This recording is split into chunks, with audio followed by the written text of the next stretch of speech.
ਇਹ ਹਫ਼ਤਾਵਾਰ ਬਾਈਬਲ ਦਾ ਦਰਸੀਵਾਜ਼ Plainfield Christian Science Church Independent ਵੱਲੋਂ ਹੈ, ਜਿਹੜਾ ਨਿਊ ਜਰਜ਼ੀ ਅਮਰੀਕਾ ਵਿੱਚ ਹੈ। ਹੋਰ ਮਾਲੂਮਾਤ ਲਈ ਤੁਸੀਂ ਸਾਡੀ ਵੈਬਸਾਈਟ ਵੇਖੋ www.plainfieldcs.com। ਇਹ ਸਬਕ 5 ਅਕਤੂਬਰ 2025 ਐਤਵਾਰ ਦੇ ਦਿਨ ਹਫ਼ਤੇ ਦੇ ਅਖੀਰ ਉੱਤੇ ਤੁਹਾਡੇ ਪੜ੍ਹਨ ਲਈ ਤਿਆਰ ਕੀਤਾ ਗਿਆ ਹੈ। ਮਜ਼ਮੂਨ ਗੈਰ ਅਸਲੀਅਤ। ਸੁਨਹਿਰੀ ਮਤਨ ਯਸਾਇਆ। ਸਰੀਰ ਆਪਣੀ ਰਾਹ ਨੂੰ ਛੱਡ ਦੇਵੇ ਤੇ ਬਦਕਾਰ ਆਪਣੇ ਖਿਆਲਾਂ ਨੂੰ, ਤੇ ਉਹ ਖੁਦਾਵੰਦ ਵੱਲ ਫਿਰਨ ਤੇ ਉਹ ਉਹਦੇ ਉੱਤੇ ਰਹਿਮ ਕਰੇਗਾ, ਤੇ ਸਾਡੇ ਖੁਦਾਵੰਦ ਵੱਲ ਕਿਉਂ ਜੇ ਉਹ ਕਸਰਤ ਨਾਲ ਮੁਆਫ਼ ਕਰੇਗਾ। ਜਵਾਬੀ ਪੜ੍ਹਾਈ। ਯਸਾਇਆ। ਕੰਨ ਲਾਓ ਤੇ ਮੇਰੇ ਕੋਲ ਆਓ ਤੇ ਸੁਣੋ, ਤੇ ਤੁਹਾਡੀ ਜਾਨ ਜਿਉਂਦੀ ਰਹੇਗੀ, ਤੇ ਮੈਂ ਤੁਹਾਨੂੰ ਹਮੇਸ਼ਾ ਦਾ ਅਹਿਦ ਯਾਨੀ ਦਾਊਦ ਦੀਆਂ ਸੱਚੀਆਂ ਨਿਮਤਾਂ ਬਖਸ਼ਾਂਗਾ। ਜਦੋਂ ਤੀਕਰ ਖੁਦਾਵੰਦ ਮਿਲ ਸਕਦਾ ਏ, ਉਹਦੇ ਤਾਲਬ ਹੋਵੋ। ਜਦੋਂ ਤੀਕਰ ਉਹ ਨੇੜੇ ਹੈ, ਉਹਨੂੰ ਪੁਕਾਰੋ। ਖੁਦਾਵੰਦ ਆਖਦਾ ਏ ਭਈ ਮੇਰੇ ਖਿਆਲ ਤੁਹਾਡੇ ਖਿਆਲ ਨਹੀਂ, ਤੇ ਨਾ ਤੁਹਾਡੀਆਂ ਰਾਵਾਂ ਮੇਰੀਆਂ ਰਾਵਾਂ ਨੇ। ਕਿਉਂ ਜੇ ਜਿੰਨਾ ਅਸਮਾਨ ਧਰਤੀ ਤੋਂ ਉੱਚਾ ਏ, ਓਨੀਆਂ ਹੀ ਮੇਰੀਆਂ ਰਾਵਾਂ ਤੁਹਾਡੀਆਂ ਰਾਵਾਂ ਤੋਂ, ਤੇ ਮੇਰੇ ਖਿਆਲ ਤੁਹਾਡੇ ਖਿਆਲਾਂ ਤੋਂ ਉੱਚੇ ਨੇ। ਕਿਉਂ ਜੇ ਜਿਵੇਂ ਅਸਮਾਨ ਤੋਂ ਮੀਂਹ ਪੈਂਦਾ ਤੇ ਬਰਫ਼ ਪੈਂਦੀ ਏ, ਤੇ ਫਿਰ ਉਹ ਉੱਥੇ ਪਰਤ ਕੇ ਨਹੀਂ ਜਾਂਦੀ, ਬਲਕਿ ਧਰਤੀ ਨੂੰ ਸੈਰਾਬ ਕਰਦੀ ਏ, ਤੇ ਉਹਦੀ ਹੀ ਰੋਇਦਗੀ ਤੇ ਸ਼ਾਦਾਬੀ ਦੀ ਵਜ੍ਹਾ ਬਣਦੀ ਏ, ਤਾਂ ਜੋ ਬੋਣ ਵਾਲੇ ਨੂੰ ਬੀਜ ਤੇ ਖਾਣ ਵਾਲੇ ਨੂੰ ਰੋਟੀ ਦੇਵੇ। ਇਸੇ ਤਰ੍ਹਾਂ ਹੀ ਮੇਰਾ ਕਲਾਮ ਜਿਹੜਾ ਮੂੰਹ ਵਿੱਚੋਂ ਨਿਕਲਦਾ ਏ, ਹੋਵੇਗਾ। ਉਹ ਅੰਜਾਮ ਮੇਰੇ ਕੋਲ ਪਰਤ ਕੇ ਨਾ ਆਵੇਗਾ, ਬਲਕਿ ਜੋ ਕੁਝ ਮੇਰੀ ਖਾਹਿਸ਼ ਹੋਵੇਗੀ ਉਹ ਉਹਨੂੰ ਪੂਰਾ ਕਰੇਗਾ, ਤੇ ਇਸ ਕੰਮ ਵਿੱਚ ਜਿਹਦੇ ਲਈ ਮੈਂ ਉਹਨੂੰ ਘੱਲਿਆ ਏ ਮੌਸਰ ਹੋਵੇਗਾ। ਕਿਉਂ ਜੇ ਤੁਸੀਂ ਖੁਸ਼ੀ ਨਾਲ ਨਿਕਲੋਗੇ ਤੇ ਸਲਾਮਤੀ ਨਾਲ ਘੱਲੇ ਜਾਓਗੇ। ਦਰਸੀਵਾਜ਼ ਬਾਈਬਲ ਵਿੱਚੋਂ ਜ਼ਬੂਰ। ਐ ਖੁਦਾਵੰਦ, ਤੂੰ ਮੈਨੂੰ ਜਾਂਚ ਤੇ ਮੇਰੇ ਦਿਲ ਨੂੰ ਪਛਾਣ। ਮੈਨੂੰ ਅਜ਼ਮਾ ਤੇ ਮੇਰੇ ਖਿਆਲਾਂ ਨੂੰ ਜਾਣ ਲੈ, ਤੇ ਵੇਖ ਭਈ ਮੇਰੇ ਵਿੱਚ ਕੋਈ ਬੁਰੀ ਰਵਸ਼ ਤੇ ਨਹੀਂ, ਤੇ ਮੈਨੂੰ ਹਮੇਸ਼ਾ ਦੀ ਰਾਹ ਵਿੱਚ ਲੈ ਟੁਰ। ਤਵਾਰੀਖ। ਮਨੱਸੀ 12 ਵਰ੍ਹਿਆਂ ਦਾ ਸੀ ਜਦੋਂ ਉਹ ਹੁਕੂਮਤ ਕਰਨ ਲੱਗਿਆ, ਤੇ ਉਹਨੇ ਯਰੂਸ਼ਲਮ ਵਿੱਚ 50 ਵਰ੍ਹੇ ਤੀਕਰ ਹੁਕੂਮਤ ਕੀਤੀ, ਤੇ ਉਹਨੇ ਉਹਨਾਂ ਕੌਮਾਂ ਦੇ ਨਫ਼ਰਤ ਵਾਲੇ ਕੰਮਾਂ ਦੇ ਮੁਤਾਬਕ ਜਿਨ੍ਹਾਂ ਨੂੰ ਰੱਬ ਨੇ ਬਨੀ ਇਸਰਾਈਲ ਦੇ ਅੱਗੋਂ ਦਫਾ ਕੀਤਾ ਸੀ, ਉਹੀ ਕੀਤਾ ਜੋ ਰੱਬ ਦੀ ਨਜ਼ਰ ਵਿੱਚ ਭੈੜਾ ਸੀ। ਤੇ ਮਨੱਸੀ ਨੇ ਯਹੂਦਾ ਤੇ ਯਰੂਸ਼ਲਮ ਦੇ ਲੋਕਾਂ ਨੂੰ ਇੱਥੇ ਤੀਕਰ ਵਰਗਲਾਇਆ ਵੀ ਉਹਨਾਂ ਨੇ ਉਹਨਾਂ ਕੌਮਾਂ ਤੋਂ ਵੀ ਬਹੁਤੀ ਬਦੀ ਕੀਤੀ ਜਿਨ੍ਹਾਂ ਨੂੰ ਰੱਬ ਨੇ ਬਨੀ ਇਸਰਾਈਲ ਦੇ ਸਾਹਮਣੇ ਮਾਰਿਆ ਸੀ। ਤੇ ਰੱਬ ਨੇ ਮਨੱਸੀ ਤੇ ਉਹਦੇ ਲੋਕਾਂ ਨਾਲ ਗੱਲ ਕੀਤੀ, ਪਰ ਉਹਨਾਂ ਨੇ ਕੋਈ ਤਵੱਜੋ ਨਾ ਦਿੱਤੀ। ਇਸ ਲਈ ਰੱਬ ਉਹਨਾਂ ਉੱਤੇ ਅਸੂਰ ਦੇ ਬਾਦਸ਼ਾਹ ਦੇ ਸਿਪਾਹ ਸਲਾਰਾਂ ਨੂੰ ਚੜ੍ਹਾ ਲਿਆਇਆ, ਜਿਹੜੇ ਮਨੱਸੀ ਨੂੰ ਜ਼ੰਜੀਰਾਂ ਵਿੱਚ ਬੰਨ੍ਹ ਕੇ ਤੇ ਬੇੜੀਆਂ ਲਾ ਕੇ ਬਾਬਲ ਨੂੰ ਲੈ ਗਏ। ਜਦੋਂ ਉਹ ਮੁਸੀਬਤ ਵਿੱਚ ਪਿਆ ਤੇ ਉਹਨੇ ਖੁਦਾਵੰਦ ਆਪਣੇ ਰੱਬ ਤੋਂ ਮਿੰਨਤ ਕੀਤੀ, ਤੇ ਆਪਣੇ ਪਿਓ ਦਾਦੇ ਦੇ ਰੱਬ ਦੇ ਸਾਹਮਣੇ ਬਹੁਤ ਆਜਜ਼ ਬਣਿਆ, ਤੇ ਉਹਨੇ ਉਹਦੇ ਤੋਂ ਦੁਆ ਕੀਤੀ। ਫਿਰ ਉਹਨੇ ਉਹਦੀ ਦੁਆ ਮੰਨ ਕੇ ਉਹਦੀ ਮਿੰਨਤ ਸੁਣੀ, ਤੇ ਉਹਨੂੰ ਉਹਦੇ ਮੁਲਕ ਯਰੂਸ਼ਲਮ ਵਿੱਚ ਪਰਤ ਕੇ ਲਿਆਇਆ। ਫਿਰ ਮਨੱਸੀ ਨੇ ਜਾਣ ਲਿਆ ਭਈ ਖੁਦਾਵੰਦ ਹੀ ਰੱਬ ਏ, ਤੇ ਉਹਨੇ ਗੈਰ ਮਾਬੂਦਾਂ ਨੂੰ ਤੇ ਰੱਬ ਦੇ ਘਰ ਵਿੱਚੋਂ ਉਸ ਮੂਰਤ ਨੂੰ ਤੇ ਸਾਰੇ ਮਜ਼ਬਿਆਂ ਨੂੰ ਜਿਹੜੇ ਉਹਨੇ ਰੱਬ ਦੇ ਘਰ ਦੇ ਪਹਾੜ ਉੱਤੇ ਤੇ ਯਰੂਸ਼ਲਮ ਵਿੱਚ ਬਣਵਾਏ ਸੀ, ਦੂਰ ਕੀਤਾ, ਤੇ ਉਹਨਾਂ ਨੂੰ ਸ਼ਹਿਰੋਂ ਬਾਹਰ ਸੁੱਟ ਦਿੱਤਾ। ਤੇ ਉਹਨੇ ਰੱਬ ਦੇ ਮਜ਼ਬੇ ਦੀ ਮੁਰੰਮਤ ਕੀਤੀ, ਤੇ ਉਹਦੇ ਉੱਤੇ ਸਲਾਮਤੀ ਤੇ ਜ਼ਬੀਹਿਆਂ ਦੀ ਤੇ ਸ਼ੁਕਰਗੁਜ਼ਾਰੀ ਦੀਆਂ ਕੁਰਬਾਨੀਆਂ ਚੜ੍ਹਾਈਆਂ, ਤੇ ਯਹੂਦਾ ਨੂੰ ਖੁਦਾਵੰਦ ਆਪਣੇ ਰੱਬ ਦੀ ਇਬਾਦਤ ਦਾ ਹੁਕਮ ਦਿੱਤਾ। ਯਸਾਇਆ। ਐ ਮੁਸੀਬਤ ਜ਼ਦਾ ਤੇ ਤੂਫਾਨ ਦੀ ਮਾਰੀ ਤੇ ਤਸੱਲੀ ਤੋਂ ਮਹਿਰੂਮ, ਵੇਖ ਮੈਂ ਤੇਰੇ ਪੱਥਰਾਂ ਨੂੰ ਕਾਲੇ ਰੇਖਤਾਂ ਵਿੱਚ ਲਾਵਾਂਗਾ, ਤੇ ਤੇਰੀ ਨਿਉ ਨੀਲਮ ਉੱਤੇ ਰੱਖਾਂਗਾ, ਤੇ ਤੇਰੇ ਸਾਰੇ ਮੁੰਡੇ ਖੁਦਾਵੰਦ ਤੋਂ ਤਾਲੀਮ ਪਾਣਗੇ, ਤੇ ਤੇਰੇ ਮੁੰਡਿਆਂ ਦੀ ਸਲਾਮਤੀ ਕਾਮਲ ਹੋਵੇਗੀ। ਤੂੰ ਰਾਸਤਬਾਜ਼ੀ ਨਾਲ ਪਾਇਦਾਰ ਹੋ ਜਾਵੇਂਗੀ, ਤੂੰ ਜ਼ੁਲਮ ਤੋਂ ਦੂਰ ਰਵੇਂਗੀ, ਕਿਉਂ ਜੇ ਤੂੰ ਬੇਖੌਫ ਹੋਵੇਂਗੀ, ਤੇ ਦਹਿਸ਼ਤ ਤੋਂ ਦੂਰ ਰਵੇਂਗੀ, ਕਿਉਂ ਜੇ ਉਹ ਤੇਰੇ ਨੇੜੇ ਨਾ ਆਵੇਗੀ। ਕੋਈ ਹਥਿਆਰ ਜਿਹੜਾ ਤੇਰੇ ਖਿਲਾਫ ਬਣਾਇਆ ਜਾਵੇਗਾ ਕੰਮ ਨਾ ਆਵੇਗਾ, ਤੇ ਜਿਹੜੀ ਜ਼ੁਬਾਨ ਅਦਾਲਤ ਵਿੱਚ ਤੇਰੇ ਉੱਤੇ ਚੱਲੇਗੀ ਤੂੰ ਉਹਨੂੰ ਮੁਜਰਮ ਠਹਿਰਾਵੇਂਗੀ। ਖੁਦਾਵੰਦ ਆਖਦਾ ਏ, ਇਹ ਮੇਰੇ ਬੰਦਿਆਂ ਦੀ ਮਿਰਾਸ ਏ ਤੇ ਇਹਨਾਂ ਦੀ ਰਾਸਤਬਾਜ਼ੀ ਮੈਥੋਂ ਹੈ। ਮੱਤੀ। ਜਦ ਯਿਸੂ ਆਪਣੇ 12 ਚੇਲਿਆਂ ਨੂੰ ਹੁਕਮ ਦੇ ਹਟਿਆ ਤੇ ਇੰਜ ਹੋਇਆ ਭਈ ਉੱਥੋਂ ਟੁਰ ਗਿਆ, ਤਾਂ ਜੋ ਉਹਨਾਂ ਦੇ ਸ਼ਹਿਰਾਂ ਵਿੱਚ ਤਾਲੀਮ ਦੇਵੇ ਤੇ ਮੁਨਾਦੀ ਕਰੇ। ਮੱਤੀ। ਉਸ ਵੇਲੇ ਲੋਕੀ ਉਹਦੇ ਕੋਲ ਇੱਕ ਅੰਨੇ ਗੂੰਗੇ ਨੂੰ ਲਿਆਏ ਜਿਹਦੇ ਵਿੱਚ ਬਦਰੂ ਸੀ। ਉਹਨੇ ਉਹਨੂੰ ਚੰਗਾ ਕਰ ਦਿੱਤਾ। ਇਸ ਤਰ੍ਹਾਂ ਗੂੰਗਾ ਬੋਲਣ ਤੇ ਵੇਖਣ ਲੱਗ ਗਿਆ, ਤੇ ਸਾਰਾ ਜੱਥਾ ਹੈਰਾਨ ਹੋ ਕੇ ਆਖਣ ਲੱਗ ਗਿਆ ਭਈ ਇਹ ਦਾਊਦ ਦਾ ਪੁੱਤਰ ਏ। ਫਰੀਸੀਆਂ ਨੇ ਸੁਣ ਕੇ ਆਖਿਆ ਭਈ ਇਹ ਬਦਰੂਆਂ ਦੇ ਸਰਦਾਰ ਬਿਲਜ਼ਬੂਲ ਦੀ ਮਦਦ ਤੋਂ ਬਗੈਰ ਬਦਰੂਆਂ ਨੂੰ ਨਹੀਂ ਕੱਢਦਾ। ਉਹਨੇ ਉਹਨਾਂ ਦੇ ਖਿਆਲਾਂ ਨੂੰ ਜਾਣ ਕੇ ਉਹਨਾਂ ਨੂੰ ਆਖਿਆ, ਜਿਸ ਬਾਦਸ਼ਾਹੀ ਵਿੱਚ ਫੁੱਟ ਪੈਂਦੀ ਏ ਉਹ ਵੀਰਾਨ ਹੋ ਜਾਂਦੀ ਏ, ਤੇ ਜਿਸ ਸ਼ਹਿਰ ਜਾਂ ਘਰ ਵਿੱਚ ਫੁੱਟ ਪਵੇਗੀ ਉਹ ਕਾਇਮ ਨਾ ਰਹੇਗਾ।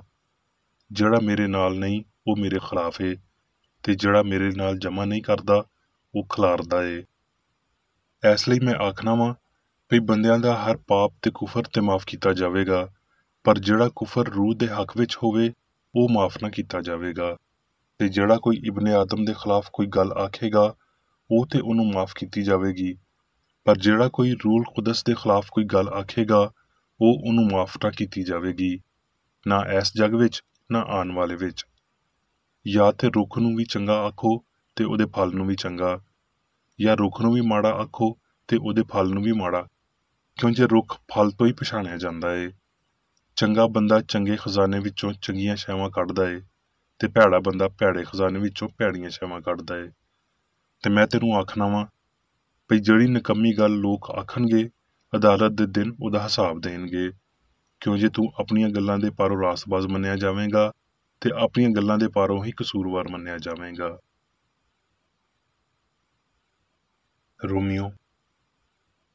ਇਸ ਲਈ ਐ ਭਰਾਵੋ, ਮੈਂ ਰੱਬ ਦੀਆਂ ਰਹਿਮਤਾਂ ਯਾਦ ਕਰਾ ਕੇ ਤੁਹਾਥੋਂ ਦਰਖਾਸਤ ਕਰਦਾ ਵਾਂ ਭਈ ਆਪਣੇ ਬਦਨ ਅਜਿਹੀ ਕੁਰਬਾਨੀ ਹੋਣ ਲਈ ਨਜ਼ਰ ਕਰੋ ਜਿਹੜੀ ਜ਼ਿੰਦਾ ਤੇ ਪਾਕ ਤੇ ਰੱਬ ਨੂੰ ਪਸੰਦੀਦਾ ਹੋਵੇ। ਇਹ ਤੁਹਾਡੀ ਮਕਬੂਲ ਇਬਾਦਤ ਏ।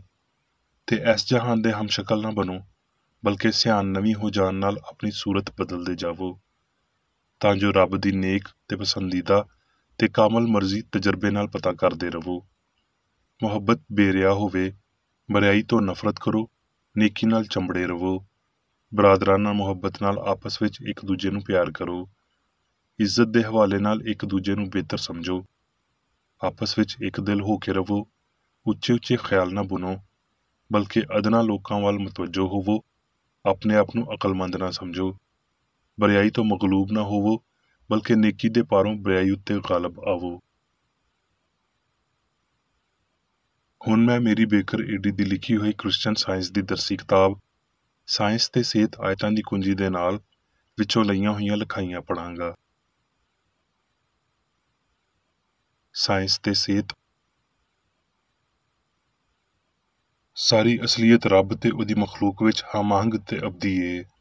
ਜੋ ਕੁਝ ਉਹ ਬਣਾਉਂਦਾ ਏ ਚੰਗਾ ਏ, ਤੇ ਜੋ ਕੁਝ ਬਣਿਆ ਏ ਉਹਨੇ ਹੀ ਬਣਾਇਆ ਏ। ਐਸੇ ਲਈ ਪਾਪ, ਬਿਮਾਰੀ ਤੇ ਮੌਤ ਦੀ ਕੱਲੀ ਸੱਚਾਈ ਇਹ ਅਸਲੀਅਤ ਏ। ਭਈ ਗੈਰ ਅਸਲੀਅਤਾਂ ਗਲਤ ਅਕੀਦਿਆਂ ਨਾਲ ਇਨਸਾਨ ਨੂੰ ਅਸਲੀ ਲੱਗਦੀਆਂ ਨੇ, ਜਦੋਂ ਤੀਕਰ ਰੱਬ ਉਹਨਾਂ ਦਾ ਪਰਦਾਫਾਸ਼ ਨਾ ਕਰ ਦੇਵੇ। ਕੁਵੱਤੇ ਇਰਾਦੀ ਯਕੀਨ ਨਾਲ ਪੈਦਾ ਹੁੰਦੀ ਏ, ਤੇ ਇਹ ਅਕੀਦਾ ਇਨਸਾਨ ਦੀ ਹਮਾਹੰਗੀ ਨੂੰ ਨੁਕਸਾਨ ਦਿੰਦਾ ਏ। ਇਨਸਾਨ ਦੀ ਮਰਜ਼ੀ ਅਸਲ ਵਿੱਚ ਇੱਕ ਹਵਾਨੀ ਰੁਝਾਨ ਏ, ਇਹ ਰੂਹ ਦੀ ਸਲਾਹੀਅਤ ਨਹੀਂ। ਇਸੇ ਲਈ ਇਹ ਇਨਸਾਨ ਉੱਤੇ ਠੀਕ ਤਰ੍ਹਾਂ ਹਕੂਮਤ ਨਹੀਂ ਕਰ ਸਕਦੀ। ਕ੍ਰਿਸਚਨ ਸਾਇੰਸ ਦੱਸਦੀ ਏ ਕਿ ਇਨਸਾਨ ਦੀਆਂ ਅਸਲੀ ਕੂਵਤਾਂ ਸੱਚਾਈ ਤੇ ਪਿਆਰ ਨੇ। ਮਰਜ਼ੀ, ਜ਼ਿੱਦੀ, ਅੰਨੀ ਤੇ ਤੇਜ਼ ਹੁੰਦਿਆਂ ਹੋਏ ਭੁੱਖ ਤੇ ਜਜ਼ਬਿਆਂ ਦੇ ਨਾਲ ਸ਼ਰਾਕਤ ਕਰਦੀ ਏ। ਇਸ ਤਾਵਨ ਨਾਲ ਉਹਦੀ ਬੁਰਾਈ ਪੈਦਾ ਹੁੰਦੀ ਏ। ਇਹਦੇ ਨਾਲ ਉਹਦੀ ਬੇਬਸੀ ਵੀ ਨਿਕਲਦੀ ਏ, ਜਦ ਕਿ ਸਾਰੀ ਤਾਕਤ ਰੱਬ ਯਾਨੀ ਚੰਗਿਆਈ ਦੀ ਏ। ਕਿਉਂ ਜੇ ਰੱਬ ਆਪ ਚੰਗਾ ਏ ਤੇ ਰੂਹ ਏ, ਇਸ ਲਈ ਚੰਗਿਆਈ ਤੇ ਰੂਹਾਨੀਅਤ ਲਾਫਾਨੀ ਹੋਣਗੇ। ਇਹਨਾਂ ਦੇ ਉਲਟ ਬਦੀ ਤੇ ਮਾਦਾ ਫਾਨੀ ਗਲਤੀ ਨੇ, ਤੇ ਗਲਤੀ ਦਾ ਕੋਈ ਖਾਲਕ ਨਹੀਂ ਏ। ਜੇ ਚੰਗਿਆਈ ਤੇ ਰੂਹਾਨੀਅਤ ਅਸਲੀ ਨੇ ਤੇ ਬਦੀ ਤੇ ਮਾਦੀਅਤ ਗੈਰ ਅਸਲੀ ਨੇ, ਤੇ ਇਹ ਲਾਮਹਦੂਦ ਰੱਬ ਯਾਨੀ ਚੰਗਿਆਈ ਤੋਂ ਨਿਕਲੇ ਹੋਏ ਨਹੀਂ ਹੋ ਸਕਦੇ। ਇਸ ਗਵਾਹੀ ਦੇ ਮੰਨੇ ਹੋਏ ਝੂਠ ਦੇ ਪੇਸ਼ੇ ਨਜ਼ਰ ਮਾਦੀ ਅਹਿਸਾਸ ਦੀ ਗਵਾਹੀ ਦੀ ਤਰਦੀਦ ਕਰਨਾ ਕੋਈ ਔਖਾ ਕੰਮ ਨਹੀਂ ਹੈ।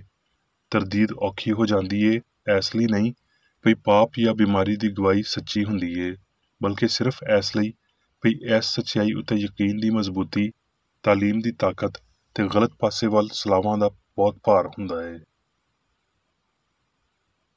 ਠੀਕ ਵੇਲੇ ਉੱਤੇ ਬਿਮਾਰਾਂ ਨੂੰ ਉਸ ਤਾਕਤ ਦੀ ਵਜ਼ਾਹਤ ਦਿਓ ਜਿਹੜੀ ਉਹਨਾਂ ਦੇ ਅਕੀਦੇ ਉਹਨਾਂ ਦੇ ਬਦਨ ਉੱਤੇ ਵਰਤਦੇ ਨੇ। ਉਹਨਾਂ ਨੂੰ ਇਲਾਹੀ ਤੇ ਸਿਹਤਮੰਦ ਫਹਿਮ ਦਿਓ ਜਿਹਦੇ ਨਾਲ ਉਹਨਾਂ ਦੀ ਗਲਤ ਫਹਿਮੀ ਦਾ ਮੁਕਾਬਲਾ ਹੋ ਸਕੇ, ਤੇ ਇੰਜ ਫਾਨੀ ਸਿਆਣ ਤੋਂ ਬਿਮਾਰੀ ਦੀਆਂ ਇਹ ਤਸਵੀਰਾਂ ਮਿਟਾ ਦਿਓ। ਇਸਲਾਹ ਇਸ ਸਮਝ ਤੋਂ ਪੈਦਾ ਹੁੰਦੀ ਏ ਵੀ ਬੁਰਾਈ ਵਿੱਚ ਕਾਇਮ ਰਹਿਣ ਵਾਲਾ ਕੋਈ ਸਕੂਨ ਨਹੀਂ ਹੈ, ਤੇ ਸਾਇੰਸ ਦੇ ਮੁਤਾਬਕ ਚੰਗਿਆਈ ਲਈ ਹਮਦਰਦੀ ਰੱਖਣ ਤੋਂ ਪੈਦਾ ਹੁੰਦੀ ਏ ਜਿਹੜੀ ਇਸ ਲਾਫਾਨੀ ਸੱਚਾਈ ਨੂੰ ਜ਼ਾਹਰ ਕਰਦੀ ਏ ਵੀ ਨਾ ਖੁਸ਼ੀ, ਨਾ ਪੀੜ, ਨਾ ਭੁੱਖ, ਨਾ ਜਜ਼ਬਾ ਮਾਦੇ ਤੋਂ ਜਾਂ ਮਾਦੇ ਵਿੱਚ ਵਜੂਦ ਰੱਖ ਸਕਦਾ ਏ, ਜਦਕਿ ਇਲਾਹੀ ਸਿਆਣ ਖੁਸ਼ੀ, ਪੀੜ ਜਾਂ ਡਰ ਤੇ ਇਨਸਾਨੀ ਸਿਆਣ ਦੀ ਸਾਰੀ ਪਾਪ ਆਲੂਦ ਭੁੱਖ ਦੇ ਝੂਠੇ ਅਕੀਦਿਆਂ ਨੂੰ ਬਰਬਾਦ ਕਰ ਸਕਦਾ ਏ। ਬਦਲੇ ਵਿੱਚ ਸਕੂਨ ਪਾਣਾ ਕਿਸ ਕਦਰ ਕਾਬਲੇ ਰਹਿਮ ਬਦਨੀਅਤੀ ਦਾ ਮੰਜ਼ਰ ਏ। ਕਈ ਵਾਰੀ ਬੁਰਾਈ ਇਨਸਾਨ ਦਾ ਸਭ ਤੋਂ ਬਹੁਤਾ ਦਰੁਸਤ ਖਿਆਲ ਹੁੰਦਾ ਏ ਜਦੋਂ ਤਿਕਰ ਪਈ ਚੰਗਿਆਈ ਉੱਤੇ ਉਹਦੀ ਪਕੜ ਮਜ਼ਬੂਤ ਨਹੀਂ ਹੋ ਜਾਂਦੀ। ਫਿਰ ਉਹ ਬੁਰਾਈ ਉੱਤੇ ਆਪਣਾ ਦਬਾਅ ਗਵਾ ਦਿੰਦਾ ਏ ਤੇ ਇਹ ਉਹਦੇ ਲਈ ਅਜ਼ਾਬ ਬਣ ਜਾਂਦਾ ਏ। ਪਾਪ ਦੀ ਤਕਲੀਫ ਤੋਂ ਬਚਣ ਦਾ ਤਰੀਕਾ ਪਾਪ ਨੂੰ ਛੱਡਣਾ ਏ, ਹੋਰ ਕੋਈ ਰਾਹ ਨਹੀਂ ਏ। ਸਜ਼ਾ ਦੇ ਡਰ ਨੇ ਇਨਸਾਨ ਨੂੰ ਅਸਲ ਇਮਾਨਦਾਰ ਕਦੀ ਨਹੀਂ ਬਣਾਇਆ। ਗਲਤ ਦੇ ਨਾਲ ਮਿਲਣ ਤੇ ਦਰੁਸਤ ਦੀ ਮਸ਼ਹੂਰੀ ਕਰਨ ਲਈ ਅਖਲਾਕੀ ਦਲੇਰੀ ਦੀ ਲੋੜ ਏ।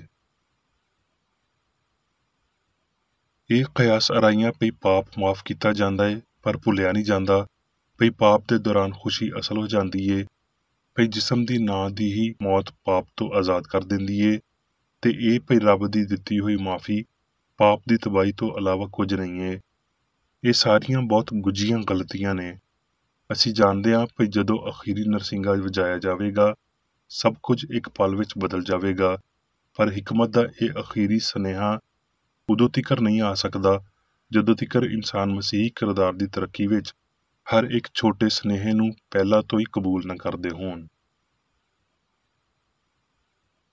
ਸਬਰ, ਹਲੀਮੀ, ਪਿਆਰ ਤੇ ਨੇਕ ਕੰਮਾਂ ਵਿੱਚ ਜ਼ਾਹਰ ਹੋਣ ਵਾਲੇ ਫਜ਼ਲ ਵਿੱਚ ਤਰੱਕੀ ਕਰਨ ਦੀ ਪੁਰਜੋਸ਼ ਤਾਂਘ ਲਈ ਸਾਨੂੰ ਦੁਆ ਕਰਨ ਦੀ ਲੋੜ ਏ।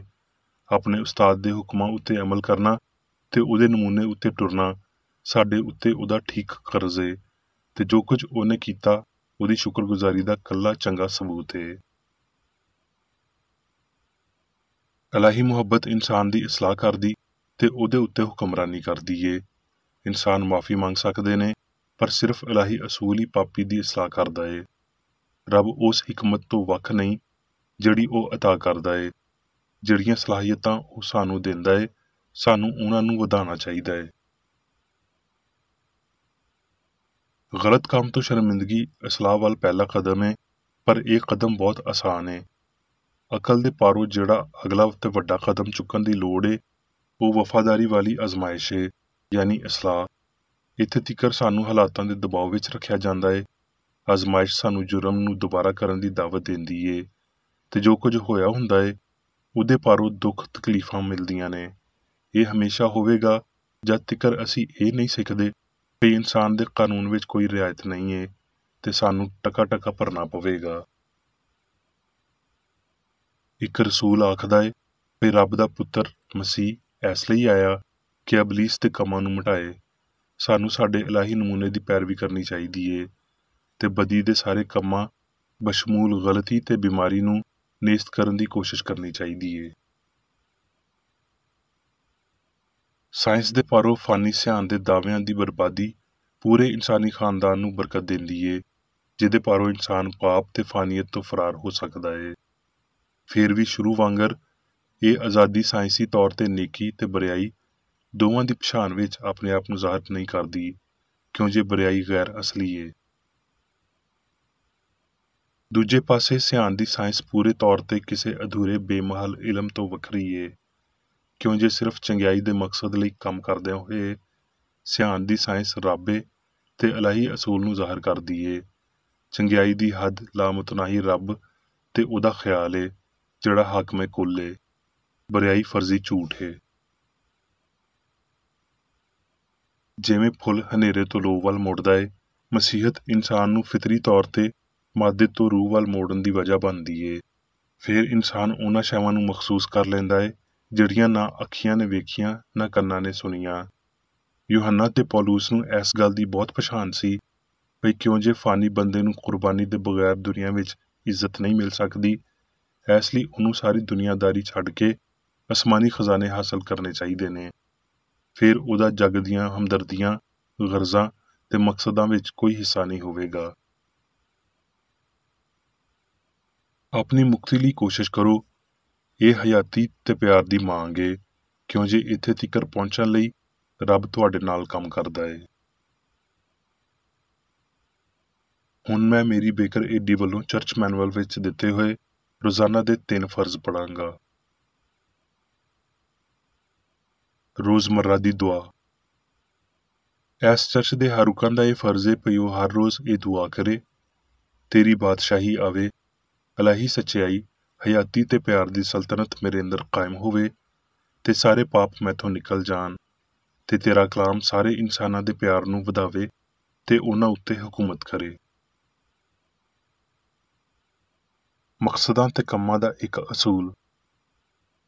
ਨਾ ਕੋਈ ਮੁਖਾਲਫਤ ਤੇ ਨਾ ਕੋਈ ਜ਼ਾਤੀ ਤਾਲੁਕ ਮਾਦਰੀ ਚਰਚ ਦੇ ਕਿਸੇ ਰੁਕਨ ਦੇ ਮਕਸਦਾਂ ਜਾਂ ਕੰਮਾਂ ਉੱਤੇ ਅਸਰ ਕਰਨੇ ਚਾਹੀਦੇ। ਸਾਇੰਸ ਵਿੱਚ ਬਸ ਇਲਾਹੀ ਪਿਆਰ ਹੀ ਹਕੂਮਤ ਕਰਦਾ ਏ ਤੇ ਇੱਕ ਮਸੀਹੀ ਸਾਇੰਸਦਾਨ ਪਾਪ ਨੂੰ ਰੱਦ ਕਰਦਿਆਂ ਹੋਏ ਸੁੱਚੀ ਭਰਾਬੰਦੀ, ਖੈਰਾਤ ਪਸੰਦੀ ਤੇ ਮੁਆਫੀ ਨਾਲ ਪਿਆਰ ਦੀਆਂ ਮਿੱਠੀਆਂ ਸੱਚਾਈਆਂ ਦਾ ਪਰਛਾਵਾਂ ਬਣਦਾ ਏ। ਇਸ ਚਰਚ ਦੇ ਸਾਰੇ ਰੁਕਨਾਂ ਨੂੰ ਸਾਰੇ ਪਾਪਾਂ ਤੋਂ, ਗਲਤ ਤਰ੍ਹਾਂ ਦੀਆਂ ਪੇਸ਼ਨਗੋਈਆਂ, ਮੁਨਸਫੀਆਂ, ਮੁਜ਼ਮਤਾਂ, ਸਲਾਵਾਂ, ਗਲਤ ਅਸਰਾਂ ਨੂੰ ਲੈਣ ਤੇ ਗਲਤ ਅਸਰ ਦੇਣ ਤੋਂ ਆਜ਼ਾਦ ਰਹਿਣ ਲਈ ਹਰ ਰੋਜ਼ ਖਿਆਲ ਰੱਖਣਾ ਚਾਹੀਦਾ ਏ ਤੇ ਦੁਆ ਕਰਨੀ ਚਾਹੀਦੀ ਏ। ਫਰਜ਼ ਲਈ ਚੁਸਤੀ। ਇਸ ਚਰਚ ਦੇ ਹਰ ਰੁਕਨ ਦਾ ਇਹ ਫਰਜ਼ ਏ ਭਈ ਉਹ ਹਰ ਰੋਜ਼ ਜਾਰਹਾਨਾ ਜ਼ਹਿਨੀ ਸਲਾਵਾਂ ਦੇ ਖਿਲਾਫ ਆਪਣੇ ਆਪ ਨੂੰ ਤਿਆਰ ਰੱਖੇ ਤੇ ਰੱਬ, ਆਪਣੇ ਕਾਇਦ ਤੇ ਇਨਸਾਨਾਂ ਲਈ ਆਪਣੇ ਫਰਜ਼ਾਂ ਨੂੰ ਨਾ ਕਦੀ ਭੁੱਲੇ ਤੇ ਨਾ ਕਦੀ ਨਜ਼ਰਅੰਦਾਜ਼ ਕਰੇ। ਉਹਦੇ ਕੰਮਾਂ ਦੇ ਰਾਹੀਂ ਉਹਦਾ ਇਨਸਾਫ ਹੋਵੇਗਾ, ਉਹ ਬੇਕਸੂਰ ਜਾਂ ਕਸੂਰਵਾਰ ਹੋਵੇਗਾ।